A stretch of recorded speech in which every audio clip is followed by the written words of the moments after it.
Hi everyone, I just wanted to come back to this blog post and let's see how we can format it and put it on the WordPress dashboard. Previously we wrote this blog post from scratch, so if you need to check that out, go back and have a look at the video. But here we have a nice neat little, I'm just going to run through some of the formatting that I did previously. This is a 391 word post, so it's perfect for what we want. Up the top here is a heading, which will be formatted as H1, and we have 1, 2, 3 subheadings that will be formatted as H2s. And I've also bolded these two words here to remind me to internally link those two posts that are already on the website. So I wanted to show you how I always write in Word.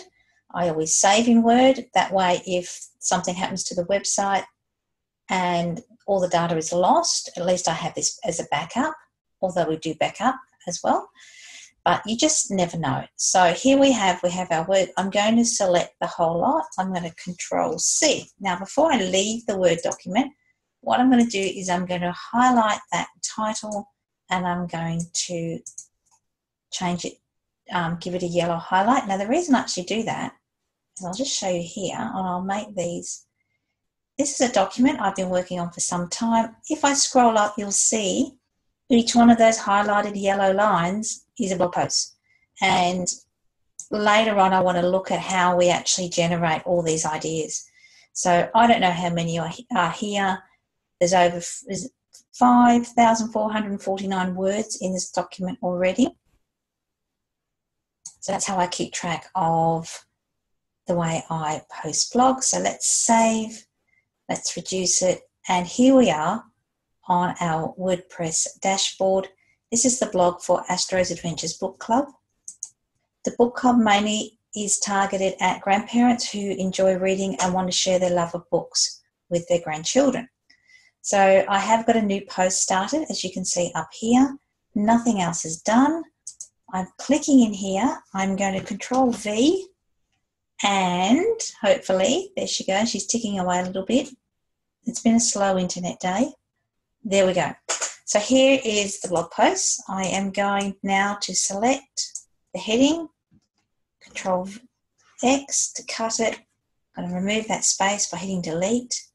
I'm going to come up to enter the title, Control V.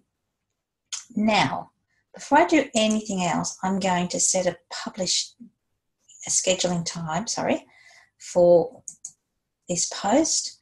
And I want it to go out tomorrow, which is the 28th of February at about 4 o'clock in the afternoon. Now, the reason I do that is because it can often take a little bit of time for the permalink to come into place.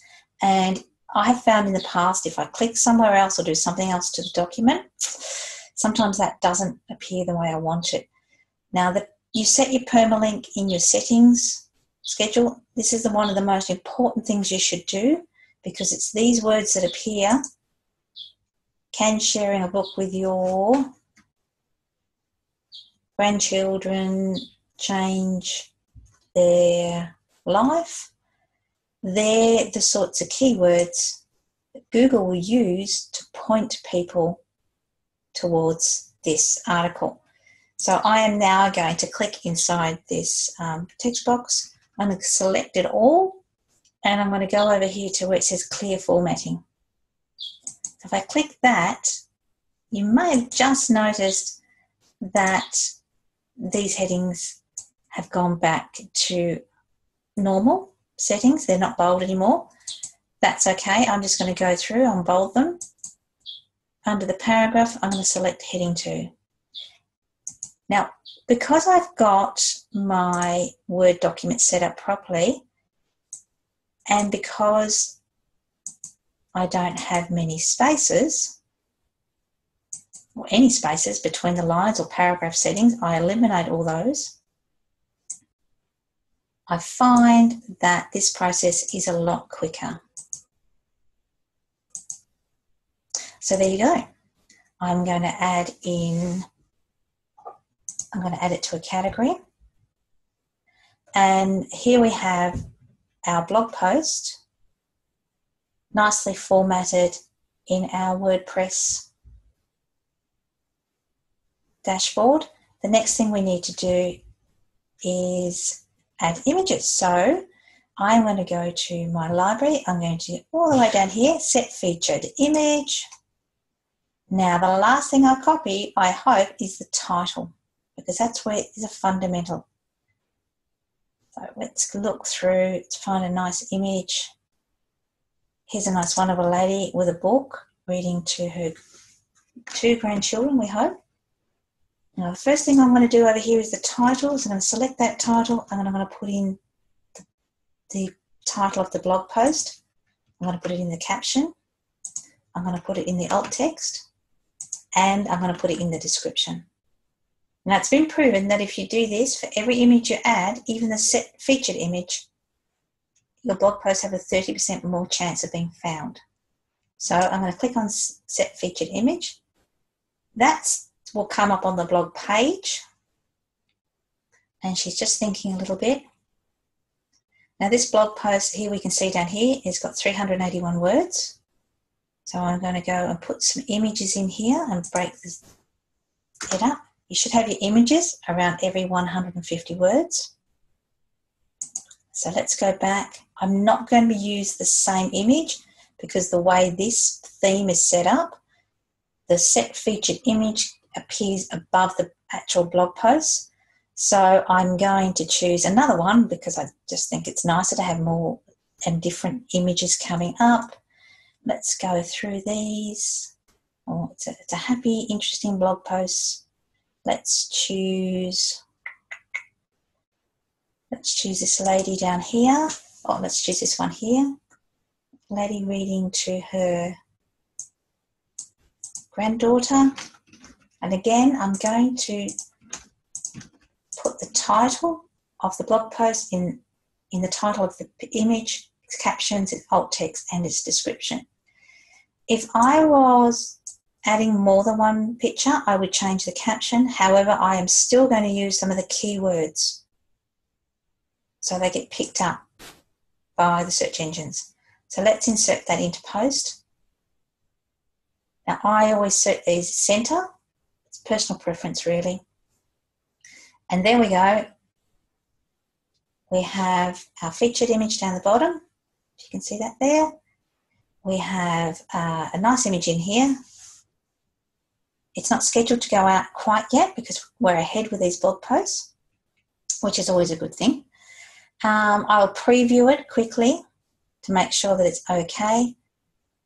Now, the other thing I need to do, whoops, that's naughty, is I need to link it internally to some posts that talk about specifically how we can encourage our children to read more.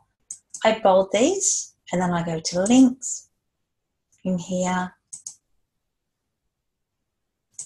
And I can't think of anything off the top of my head, so I'm going to just going to type in read and see what the search engine shows me.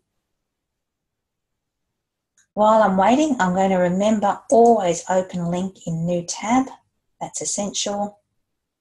And here you can see there's quite some interesting articles that are already on this post. Some of them are pages though, so I need to make sure. All right, so let's look at this one. Encourage a love of reading in your grandkids by sharing your childhood books. Select that, add link. Again, double check that it opens a link in a new tab. I'm going to add link. There she goes. And there you have it. I am going to schedule my blog posts and simply wait. These things always take time. Particularly when you've got a video, the video that can get slowed down because the internet decides that it's having a big day. So it should. Now just processing that. Coming up here to the edit post information again, it says post schedule. It's told me the date, the year, and it's going out at 4 o'clock in the afternoon. When this is finished loading, I can click on, I hope, Here we go, preview of the post. So there we are. Now this is the time I'm actually not looking at the details. I'm looking at the overall look or feel of the post. This is again because I'm an admin. We've got this really annoying box here. But here we go. There's our grandma and her two lovely girls. I'm going to click on here. I'm just going to scroll down to see that it looks good. The subheadings, the H2 headings look good. Here's our call to action down the bottom. Yeah, I'm pretty happy with that. I think it's a go. If you've got any questions, drop me a line. Bye for now.